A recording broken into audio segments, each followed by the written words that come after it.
नमस्कार। मैं श्रीमती प्रेम परिहार, सहायक आचार्य, राजकीय बांगड़ महाविद्यालय डीडवाना, और हम पढ़ रहे हैं B Com part second paper second का टॉपिक बैंक कोषों का विनियोजन एवं ऋण प्रदान करना। इसके अंतर्गत हमने पढ़ा था पिछले वीडियो में बैंक के निजी कोष, बैंक के बाह्य कोष, बैंक कोषों का विनियोजन और बैंक कोषों के विनियोजन में बैंकों के कोष कितने प्रकार के होते हैं उनके बारे में जाना था। और साथ ही आज हम जानेंगे नगद कोषों के निर्धारक तत्व या घटक। बैंक द्वारा रखे जाने वाले नगद कोषों की मात्रा कई तत्वों पर निर्भर करती है। इसे नगद कोषों के निर्धारक तत्व कहते हैं। पहला है वैधानिक अनिवार्यता। विश्व के प्राय सभी देशों में वैधानिक व्यवस्था है कि बैंक अपनी जमाओं का एक निश्चित प्रतिशत भाग अपने पास नगद कोष में रखते हैं। भारतीय रिजर्व बैंक अधिनियम की धारा 42(1) के अनुसार प्रत्येक अनुसूचित बैंक को अपनी जमाओं का एक निश्चित भाग अपने पास नगद कोष में रखना पड़ता है। दूसरा है समाशोधन गृह की सुविधा। जिन स्थानों पर समाशोधन गृह सुविधाएं उपलब्ध होती है वहां बैंक को नगद कोष कम रखने पड़ते हैं, क्योंकि समाशोधन गृह के सदस्य बैंकों के चेकों और अन्य भुगतानों का निपटारा बिना नगद भुगतान के केवल लेखा पुस्तक प्रविष्टियों के आधार पर ही कर देते हैं। किंतु जहां समाशोधन गृह सुविधा उपलब्ध नहीं होती वहां बैंकों को चेकों एवं अन्य भुगतानों के लिए ग्राहकों को नगद देना पड़ता है और ऐसी स्थिति के अंदर उन्हें अधिक नगद की आवश्यकता पड़ती है।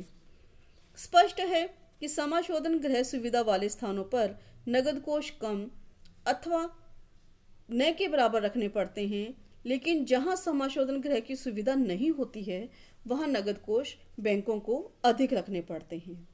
तीसरा है बैंकिंग आदत। नगद कोषों की मात्रा के निर्धारण में ग्राहकों की बैंकिंग आदत का भी बहुत प्रभाव पड़ता है। अगर बैंक के ग्राहक अपने सब भुगतान चेक से करें तथा जो भुगतान लेने हैं उन्हें भी चेक से लें तो बैंकों को नगद रखने की आवश्यकता बहुत कम होगी। परंतु यदि लेन देन केवल नगद में करना पसंद करते हैं तो यहाँ बैंकों को अधिक नगद लेने की या नगद रखने की आवश्यकता महसूस होगी। आज तो आप जानते हो कि डिजिटल दौर है, सब काम हम फ़ोन पे से करते हैं या गूगल पे से करते हैं, तो ऐसी स्थिति में बैंकों को कम नगद रखने की आवश्यकता होती है। चौथा है बैंक खातों की प्रकृति एवं आकार। बैंक के खातों की प्रकृति और आकार द्वारा भी बैंकों द्वारा रखी जाने वाली नगद कोषों की राशि को प्रभावित किया जा सकता है।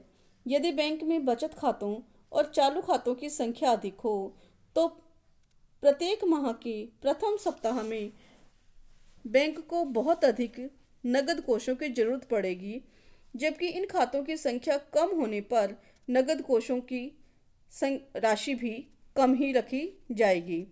देखना पड़ेगा हमें कि किस तरह की हमारे खातों की प्रवृत्ति है। हमारे पास में बचत खाते ज़्यादा हैं या चालू खाते ज़्यादा हैं, या हमारे पास में सावधि जमा खाते ज़्यादा हैं। और यदि हमारे पास में सावधि जमा खाते अधिक हैं तो हम ये जानते हैं कि उन खातों में जमा राशि एक निश्चित अवधि से पूर्व नहीं निकाली जा सकती, और जितनी अधिक लंबी अवधि के सावधि जमा खाते होंगे उतना ही हमें भुगतान राशि नगद रूप में रखने की आवश्यकता कम पड़ेगी। अगला बिंदु है हमारा बैंक अग्रिमों की प्रकृति एवं पुनर्वित्त सुविधा। बैंकों द्वारा रखे जाने वाले नगद कोषों की राशि बैंक अग्रिमों की प्रकृति एवं उनकी पुनर्वित्त सुविधा पर भी निर्भर करती है। अगर बैंक अग्रिमों की प्रकृति ऐसी है कि उन पर बैंकों को पुनर्वित्त सुविधा मिल जाती है तो वहाँ पर राशि कम रखनी पड़ेगी, यानी नगद कोष कम रखने पड़ेंगे। लेकिन जिन ऋणों और अग्रिमों पर पुनर्वित्त सुविधा नहीं मिलती है तो बैंक को अधिक नगद कोष रखने पड़ेंगे। अगला है धन प्रेषण की सुविधाएं।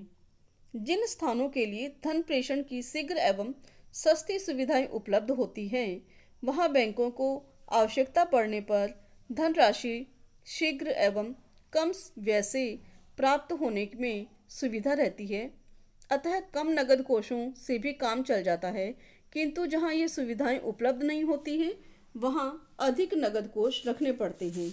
डिजिटल दौर में ये देखा जाए तो इस तरह की जो विशेषताएं हैं या निर्धारक घटक जो है हमारा, उसका प्रभाव अब कम ही दिखाई देने को मिलता है, क्योंकि हम अब तो मिनटों में ही एक स्थान से दूसरे स्थान पे कुछ ही सेकंडों में धन प्रेषण कर सकते हैं और आसानी से कर सकते हैं। अगला है सहयोगी बैंक की नीतियाँ। किसी भी स्थान के सहयोगी बैंक भी नगद कोषों की मात्रा को निर्धारित करने में महत्वपूर्ण भूमिका निभाते हैं। यदि स्थानीय बैंकों में परस्पर प्रतिस्पर्धा एवं असहयोग की भावना हो तो वहां बैंकों को नगद कोष अधिक रखने पड़ेंगे, किंतु उन बैंकों में यदि परस्पर सहयोग और भाईचारा और सह अस्तित्व की भावना है तो नगद कोष कम रखने पर भी बड़ी आसानी से व्यावसायिक गतिविधियों का निपटारा किया जा सकता है। अगला है बैंकिंग संरचना। किसी भी देश की बैंकिंग संरचना को भी बैंक के नगद कोषों से प्रभावित होते हुए देखा जा सकता है। जिन देशों में शाखा बैंकिंग व्यवस्था प्रचलित में होती है, उनमें कम नगद कोषों की आवश्यकता पड़ती है, क्योंकि आसानी से एक शाखा से दूसरी शाखा में धन या नगद कोषों का प्रेषण हो सकता है, हस्तांतरण हो सकता है। और जिन देशों में बैंकिंग व्यवस्था की इकाई प्रणाली प्रचलित होती है, वहाँ उन्हें अधिक धन रखना पड़ता है। इकाई प्रणाली मतलब एक अकेला बैंक अगर वहाँ पे है, उसकी कोई शाखा नहीं है, तो उस अकेले बैंक को अधिक धन रखना पड़ेगा। लेकिन शाखा बैंकिंग में क्या है, एक ही बैंक की अनेक शाखाएं अनेक स्थानों पे होती है, तो वहाँ पे धन लेने और देने में आसानी रहती है, और ऐसी स्थिति में हम कोष को भी कम रख सकते हैं। आवश्यकता पड़ने पर हम दूसरी शाखा से धन मंगवा सकते हैं। अगला है बैंक निवेशों की प्रकृति।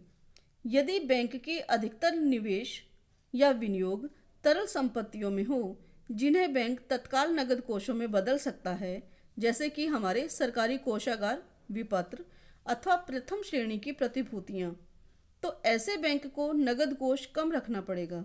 किंतु यदि बैंक के ज़्यादातर निवेश दीर्घकालीन प्रकृति के हैं और बैंक उन्हें तुरंत बेचकर नकदी प्राप्त नहीं कर सकता है, तो ऐसे बैंकों को हमें अधिक तरल कोष या नगद कोष रखने की आवश्यकता पड़ेगी। बैंक की स्थिति। बैंक की स्थिति भी बैंक के नगद कोष को प्रभावित करती है। यदि कोई बैंक ऐसे क्षेत्र में स्थापित है जहां पर ज़्यादातर वेतनभोगी कर्मचारी रहते हैं, तो उनके ही खाते हैं, और तो ऐसी स्थिति के अंतर्गत बैंक को प्रत्येक माह के पहले सप्ताह में अधिक नगद कोष रखने पड़ेंगे, क्योंकि वेतनभोगी कर्मचारियों के ही खाते हैं उस क्षेत्र में, तो वो सब सप्ताह के पहले, उसमें महीने के पहले सप्ताह के अंदर, सप्ताह में ही, मतलब प्रवृत्ति यही होती है कि आपको वहाँ से पैसा निकलवाना है और अपने पूरे महीने भर का बजट डिस्ट्रीब्यूट करना है, मेंटेन करना है। तो यहाँ अगर ऐसा बैंक है और उसके अंदर केवल वेतनभोगियों के ही खाते हैं, तो उसे धन अधिक रखना पड़ेगा, नगद कोष अधिक रखने पड़ेंगे। लेकिन यदि हम देखें कि ऐसे बैंकों के अंदर सप्ताह के बाकी दिन या महीने के बाकी सप्ताह जो हैं बड़े आसानी से निकल जाते हैं और उनमें पैसों की आवश्यकता कम रखनी पड़ती है। लेकिन यदि अगर हम देखें कि उसी एरिया के अंदर औद्योगिक संस्थाएं ज़्यादा है, तो भी उसे अधिक नगद कोषों की आवश्यकता पड़ेगी, अधिक नगद कोष उसे रखने पड़ेंगे। यहाँ देखना है कि किस तरह के लोग उस एरिया विशेष में, उस स्थान विशेष में रहते हैं। और अगर हम ये देखें कि वहाँ पे सेवानिवृत्त व्यक्ति हैं, रिटायर्ड लोग ज़्यादा हैं, पेंशनर्स लोग ज़्यादा हैं, तो उनके लिए भी हम देखते हैं कि वो सावधि जमा खाते ज़्यादा खोलते हैं, और ऐसी स्थिति के अंदर भी कम नगद कोष के साथ ही काम चल जाता है, क्योंकि वो सावधि जमा खाते हैं, तुरंत उनको कैश नहीं किया जाता है, एक लंबी अवधि के लिए उनको रख चलाना पड़ता है, उनमें जमा रखना पड़ता है। फिर है जन विश्वास। बैंकों की स्थापना एवं विकास का आधार ही जन विश्वास है। जब तक किसी संस्था में जन विश्वास बना रहता है, तब तक कम नगद कोषों से ही काम चलाया जा सकता है। किंतु जब हम देखते हैं कि बैंक पर से जनता का विश्वास उठ जाता है तो उसे अधिक नकदी रखनी पड़ती है। जैसा वर्तमान दौर में हम देख रहे हैं कि यस बैंक का अभी घोटाला हुआ था, जिसके अंतर्गत भी लोग अपने पैसे निकालने लग गए थे। फिर आरबीआई ने उसके ऊपर कहा कि नहीं भैया 25,000 से ज़्यादा नहीं निकाल सकते, सीमा निश्चित कर देते हैं। जब बैंक विश्वास जनता का उड़ जाता है उस बैंक से, तो ऐसी स्थिति में उसे नगद कोष ज़्यादा रखने पड़ते हैं। यह देखना है हमें कि वहाँ पे जनविश्वास कैसा है। अच्छा जनविश्वास है, लोग विश्वास बनाए हुए हैं संस्था में, तो कम पैसे से काम चल जाएगा, कम नगद कोष से काम चल जाएगा। और अधिक जनता का विश्वास उठ गया है तो हमें और अधिक नगद की आवश्यकता पड़ेगी। अगला जो हमारा बिंदु है वह है बैंक के लाभकारी निवेश या विनियोग। बैंक के लाभकारी जो निवेश या विनियोग है वो भी हमारे पास दो तरह के होते हैं। एक तो है अल्पकालीन और दूसरे हैं दीर्घकालीन। बैंकों के जो निवेश हैं वो हम सब जानते हैं कि लाभ कमाने के उद्देश्य से ही किए जाते हैं। जब लाभ हमें मिलता है, लाभ अर्जन जब हम करते हैं, तो उसे हम कहेंगे बैंक के लाभकारी निवेश। इन विनियोगों का उद्देश्य केवल मात्र लाभ कमाना होता है। बैंक अपने लाभ को अधिकतम करने के लक्ष्य को प्राप्त करने हेतु अधिकाधिक कोषों को इन लाभकारी विनियोगों में लगाते हैं। साथ ही साथ वो ये भी ध्यान रखते हैं कि बैंक निवेशों में सुरक्षा एवं तरलता भी बनी रहे। यानी कि लाभ तो अधिकतम करना है, लेकिन साथ ही सुरक्षा भी बनी रहे और कोषों की तरलता भी बनी रहे। ये दो तरह के होते हैं। पहले है अल्पकालीन निवेश। अल्पकालीन निवेशों से अभिप्राय उन निवेशों से हैं जिनकी विनियोग अवधि अल्प होती है।